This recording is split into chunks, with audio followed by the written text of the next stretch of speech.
To be more meaningful. ಸುಮ್ಮನೆ birthday parties ಮಾಡ್ಕೊಳ್ಳೋದು, celebration ನಾವು ಮಾಡ್ತಾನೆ ಇರ್ತೀವಿ, ಹೌದು. ಬಟ್ ಇವತ್ತಿನ ದಿನ ಏನಾದರೂ ಒಂದು ಇಂಪಾರ್ಟೆಂಟ್ ಮೀನಿಂಗ್ಫುಲ್ ಕೆಲಸ ಮಾಡಬೇಕು ಅಂತ ಅಂದ್ಕೊಂಡಾಗ ನನಗೂ ಗೊತ್ತಿರಲಿಲ್ಲ ನಮ್ಮ ಏರಿಯಾದಲ್ಲಿ ಒಂದು ಓಲ್ಡ್ ಏಜ್ ಹೋಮ್ ಇದೆ ಅಂತ. ಸೊ ಆಮೇಲೆ ರೇಣು ಅವರು ನನಗೆ ಹೇಳೋದು, ಸೊ ಇವ್ರು ನಡೆಸ್ಕೊಡ್ತಾ ಇರುವಂಥ ಒಂದು ಓಲ್ಡ್ ಏಜ್ ಹೋಮಲ್ಲಿ ವಯಸ್ಸಾಗಿರುವಂಥ ತುಂಬ ಚೆನ್ನಾಗಿ ನೋಡ್ಕೊಳ್ತಾರೆ. ಇಟ್ಸ್ ವೆರಿ ಸ್ಯಾಡನಿಂಗ್ ಬಿಕಾಸ್ ಅವ್ರ ಮಕ್ಕಳು ಎಲ್ಲರೂ ಇದ್ದರೂ ಕೂಡ ಅವ್ರನ್ನ ತಂದು ಇಲ್ಲಿ ಬಿಟ್ಟು ಹೋಗಿದ್ದಾರೆ.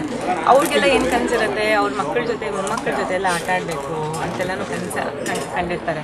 ಬಟ್ ಈ ಏಜಲ್ಲಿ ಏನೋ ಅವ್ರಿಗೆ ಹುಷಾರಿಲ್ಲ ಅಥವಾ ಸಮ್ ಹೆಲ್ತ್ ಇಶ್ಯೂಸ್ ಇದೆ ಅಂದ ತಕ್ಷಣ ಇಲ್ಲಿ ತಂದು ಬಿಟ್ಟು ಹೋಗೋದು ತುಂಬ ಬೇಜಾರ ಆಗುತ್ತೆ. ಈಗ ನಾನು ಯಾರ ಜೊತೆ ಮಾತಾಡ್ತಿದ್ದೆ, ಅವ್ರು ಹೇಳ್ತಿದ್ರು, ನನ್ನ ಮಗ ಇದ್ದಾನೆ, ಓದ್ತಾ ಇದ್ದಾನೆ, ಬಟ್ ನನಗೆ ಒಂದು ಸ್ವಲ್ಪ ಶೆಡ್ಯೂಲ್ ಪ್ರಾಬ್ಲಮ್ ಇದೆ, ಒಂದು ಸ್ಟಡೀಸ್ ಮುಗಿದ್ಮೇಲೆ ನಾನು ವಾಪಸ್ ಹೋಗ್ತೀನಿ ಅಂತೆಲ್ಲ. ಆ್ಯಂಡ್ ಇನ್ನೊಬ್ರು ನನ್ನ ಕಾಲು ಏಟಾಗಿದೆ, ರೆಸ್ಟ್ ತೊಗೊಳಕ್ಕೆ 1 ತಿಂಗಳಿಗೆ ಬಂದಿದ್ದೀನಿ ಅಂತ. So touching. ಆ್ಯಂಡ್ ಇನ್ನು ಒಬ್ಬರು ನಮ್ಮದು ಇದೇ ಏರಿಯಾನೇ, ನಮ್ಮದು 60-90 ಮನೆ ಇದೆ ಗೊತ್ತಾ ಅಂತ. ಯಾರಿದ್ದಾರೆ ಅಂದರೆ ಅವ್ರ ಮಕ್ಕಳಿದ್ದಾರೆ. ಬಟ್ ಅವ್ರು ಅಷ್ಟೆಲ್ಲ ಮಾಡಿ ಅವರು is not able to live with them, you know. So it's very emotional and sentimental. I request ಎಲ್ಲ ಮಕ್ಕಳನ್ನೂ ಅವ್ರ ಅಪ್ಪ ಅಮ್ಮನ ಚೆನ್ನಾಗಿ ನೋಡ್ಬೇಕು ಅಂತ. See and even they need more funds.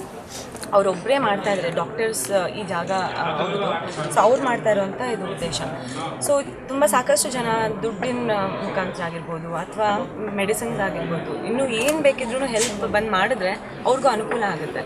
ಅಥವಾ ಅವ್ರ ಹತ್ರದಲ್ಲಿ ಇರೋವಂಥ ಈ ಥರ ನೀಡಿ ಪೀಪಲ್ಗೆ ಹೋಗಿ ಹೆಲ್ಪ್ ಮಾಡಿದ್ರೆ ತುಂಬ ಖುಷಿ ಆಗುತ್ತೆ. ಅಟ್ಲೀಸ್ಟ್ ಅವ್ರ ಮನೆಯವರು ನೋಡ್ಕೊಳ್ದೆ ಅವ್ರನ್ನ ಆಚೆ ಬೇರೆ ಮನೆಯಲ್ಲಿ ಇರಿಸಿದ್ದಾರೆ.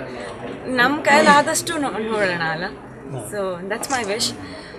ಎಲ್ರಿಗೂ ಅದೇ, ಪ್ಲೀಸ್ ರೆಸ್ಪೆಕ್ಟ್ ಎಲ್ಡರ್ಸ್ ಆ್ಯಂಡ್ ಅವ್ರಿಗೆ ಗೌರವ ಕೊಟ್ಟು ನಡೆಸ್ಕೊಳ್ಳಿ. ಬಿಕಾಸ್ ನೀವು ಮುಂದಕ್ಕೆ ಏಜ್ ಆಗುತ್ತೆ, ನೀವು ವೃದ್ಧರಾಗ್ತೀರಾ. So karma it will affect you again. So ನೀವು ಚೆನ್ನಾಗಿ ನೋಡಿಕೊಂಡ್ರೆ ನಿಮ್ಮನ್ನು ನಿಮ್ಮ ಮಕ್ಕಳು ಚೆನ್ನಾಗಿ ನೋಡ್ಕೊತಾರೆ.